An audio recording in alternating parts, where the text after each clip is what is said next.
Machine learning allows machine to see and understand what is happening now. It also allows machine to predict what may happen in the future. What is more powerful is it can provide actionable advice to tell you how to change and intervene so that you will have a future outcome that you prefer. In the Bushfire Data Quest 2020, we built a machine learning tool that can predict how bushfire would spread given different conditions. Our expert Mehdi and Hassan will explain more details. In a very short span of time, we have managed to get some very impressive and promising results. As one of the outputs or one of the ways that we can use our model is to predict the burn probability for every single pixel in the satellite image, which means that we can predict a risk for every point in a resolution of 20 meters for every point in a specific region. So let's look at an example output of our model's prediction.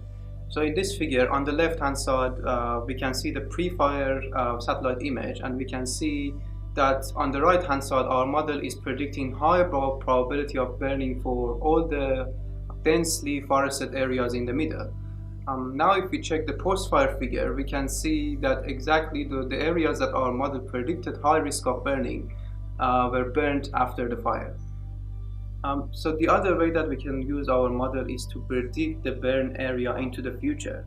So the idea is, as soon as we see some ignition points, we condition our model's prediction on those observed ignition points, and we predict the final burn area of the fire into the future. This future could be a week or could be months into the future, and our model has learned to associate the vegetation types in the satellite images and the weather variables to predict the area that is going to be burned. So another impressive point in our model's prediction is that it has learned the natural barriers that exist for the spread of the fire without being explicitly told. So for example, we can see if the ignition points are on the north side of the river in this figure, then based on the location of the river and the mountains, the fire spread would be limited on a small area on the north. Whereas if the ignitions are on the south side, then because there's no natural barriers like mountains or rivers, then the fire would spread and cover a larger area. The magic behind this is machine learning and AI. To train the AI, we gathered information of the past 2 years upon 120 burn sites. They varied in size from 100 meters square to 5,000 kilometers square.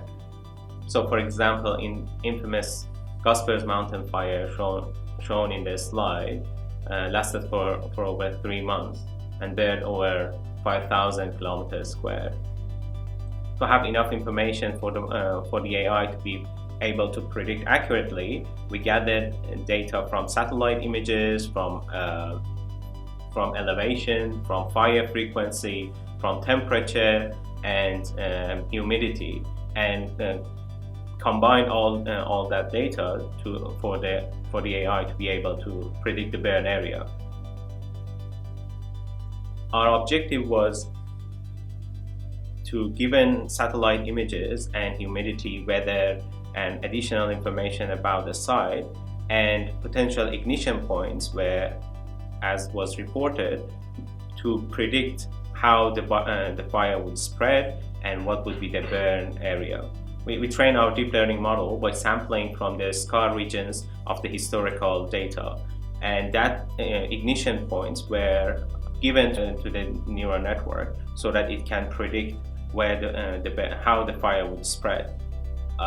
For the choice of neural networks, we consider two objectives. One was to be able to accurately predict the burn area, how for the boundary between where the burn could impact and where it won't be impacted by fire. For that, we use a unit which can accurately predict the boundaries. For another objective, that we wanted to predict the probability that the vegetation in a particular area would be susceptible to fire, we used BASNet, which is able to predict the probabilities of the fire happening. Through the combination of those two neural networks, we could predict very accurately the boundaries of fire and also the probability that the fire could happen in an area. Machine learning is the new electricity. At AIML, we have worked with diverse industries including agriculture, sport, mining, fintech, education, health. Come join us to see what a future we can make for you.